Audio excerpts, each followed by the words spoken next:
Very, very interesting issues. The floor is now open for questions and answers. Yeah. So I had a question about why the left declined so dramatically. After of course you gave one reason was the movement of the lower level party cadre, the petty traders, the contractors, etc., who moved en masse to the Trinamool. But were there other reasons why the left, the decline was so dramatic? Now that we sort of see almost a vacuum in the opposition space to Trinamool, right? Sort of quickly throw in a rider as to how you would assess the strength of the BJP now, since it nearly doubled its vote from, say, the last Lok Sabha elections to the one held recently. So how would you assess the chances of the BJP over the sort of the near future? Okay, so the strand of literature that you referred to, Ian, and even I guess the way you were positing this in some ways, I guess, sort of progressive potentialities for democracy. All that literature seems to me a bit, there's a bit of romanticization, especially with Partho and political society. I think it overstates the case a little bit, because in some ways, similar to, I guess, to what Ranja is saying, I mean, in some ways it seems to me, and this also goes back to what was discussed in the previous session about Maharashtra, there is no alternative in some ways. So there's this resistance, perhaps, to these enforced sort of developmental imperatives from above.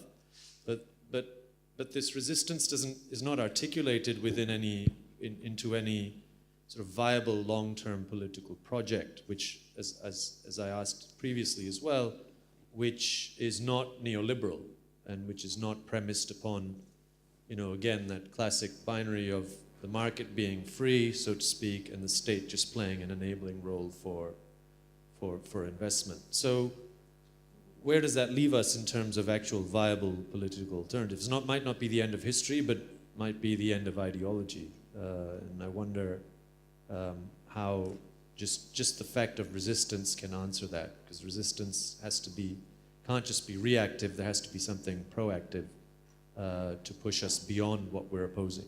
Papayan, my question is also to you, and I'm probably going to display my ignorance of India through this question. But I mean, you sort of, the way I understood what you were saying, it's kind of a triumph of democracy in a way that, the left was resisted in this manner. But I'd like to know a little bit more about what were the kinds of political forces that mobilized this resistance, and then what were the directions in which it was taken, because I think that's, what replaced the left in politics in that area, and what are the kinds of alternatives that were offered to the people that made it a viable choice for them. Now, why was it that the left's fall was so dramatic? I mean, I'm very, very cautious about not giving a story of a left which was good turned into a left that was bad.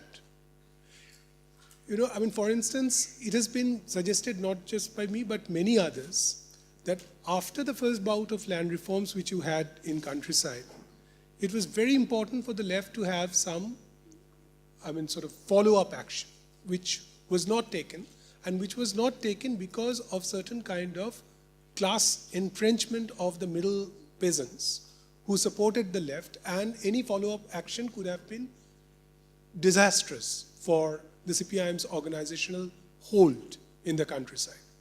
There were high risks. Now, as a result, what happened, that when you went for industrialization, you had chunks of land which were distributed, so small petty owners over the land, with whom you could not have negotiated a fair price for this land for acquisition. Land acquisition became the most important contentious point in West Bengal's politics for the last 7-8 years, right?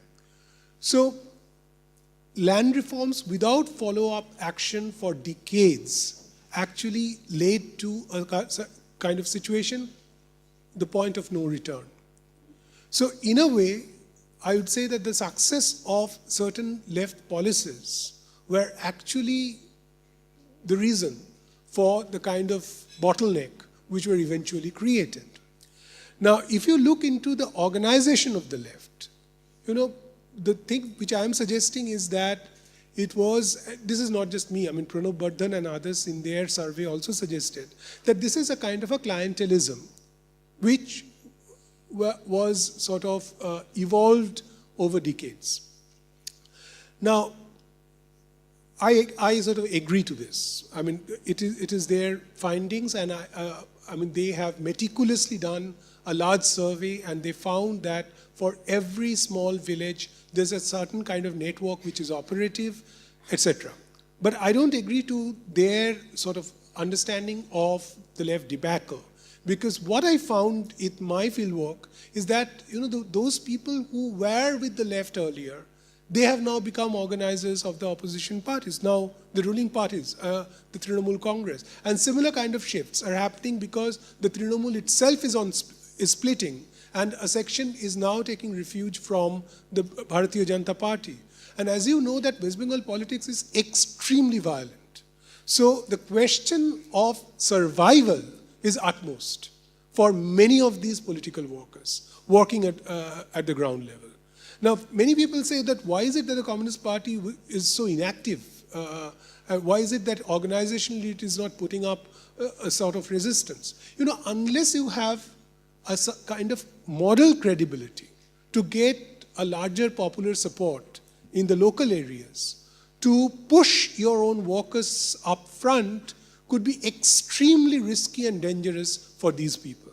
That's one of the reasons why during emergency, for instance, the CPIM actually threw some of its workers out of the party which was kind of concocted in the sense that in order to protect these people, to say that they are not part of our party. Otherwise their lives were in danger.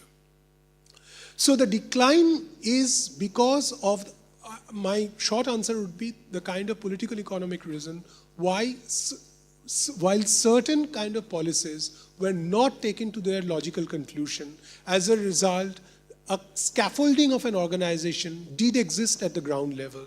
But when it came to a critical point, that scaffolding gave way to a kind of a lateral shift for a sizable section in a completely different direction. And the prospect of BJP in this sense, in the coming election, nobody knows, but it appears to be as that the BJP is likely to be the second party in the assembly, maybe an opposition force, maybe Trinamool will have a very slim majority. So these are the kind of possibilities that people are talking about. Now, romanticization that you find in some of these theoretical positions, I would not actually agree that these are kind of romanticization, because for instance, if you take the idea of political society is not driven by any kind of moral righteousness. It's a kind of a quotidian idea which is based on everyday politics, which is talking about a community which is conjunctural, a community that is highly strategic and highly strategically made by certain people in order to get governmental policy benefits. So this is a kind of a give and take equations which propel this kind of understanding. It doesn't talk about a better world, a utopian future, and so on and so forth. It doesn't. It's very, very hard-nosed, grounded kind of political understanding that these things are talking about. So romanticization is not something that I'm going to accept. Now, resistance without an alternative, this is a real question, and I don't have an answer to this. Because I suppose that alternatives will evolve in the process. And in the post-Cold War period, after the demise of the actually existing socialism, and many of us had completely wrong ideas about what the actually existing socialisms were. So I can see that if there is an ideological element to these movements, these ideological elements are still in their embryonic forms. They are not yet interconnected, related, theorized. So this is a process.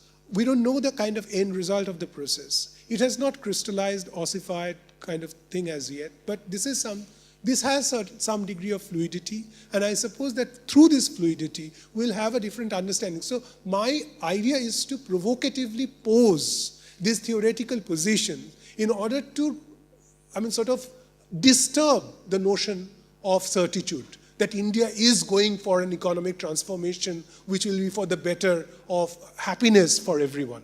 I don't believe that that's going to be the case. Now, triumph of democracy and political forces and what replace the left, this in a way sort of refers back to Harini's question also. It's true that the left was replaced by a regime which is much more coercive, much more, in terms of providing governance, it's even worse, much worse than what the left was.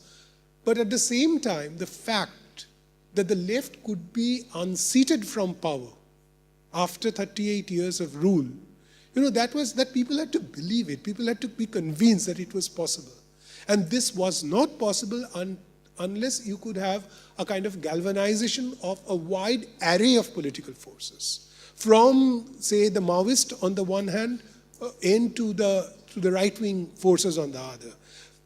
It could be galvanized because the left lost the moral kind of capacity to rule because of the firings in Nandigram and death of 14 people, and when the left was for the first time perceived as a force which was inimical to the peasants.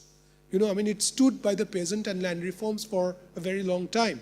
When the actual thing went out of steam, it actually represented the peasants rhetorically. Now people could see through the screen of rhetoric, and they could raise questions which were not raised earlier.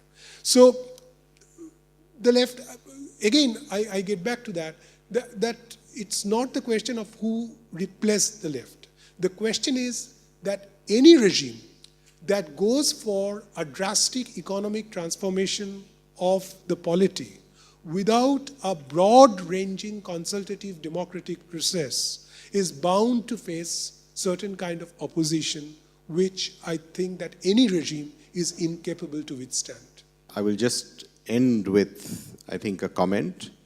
I think what we got in Professor Kudesia's presentation is actually much more of an ideational nature, whereas we had in the earlier presentations much more of an understanding of how things are evolving as a result of conflict between identities and interests.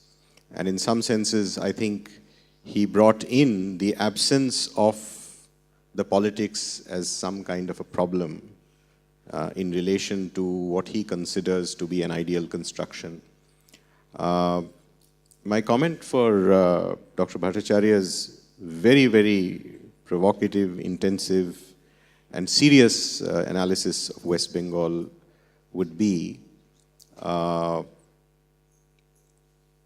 when one thinks of generalizing these protest movements or so-called protest movements and routes to welfare in India, I think it's also interesting to think comparatively in terms of what happened in other states, as well as what happened in West Bengal itself in an earlier day and age when it was able to redistribute. So, for example, if NREGS has been more successful in Andhra Pradesh, has it been because of a social protest movement? Or has it been more because of ideas that got embedded within the state, which were implemented?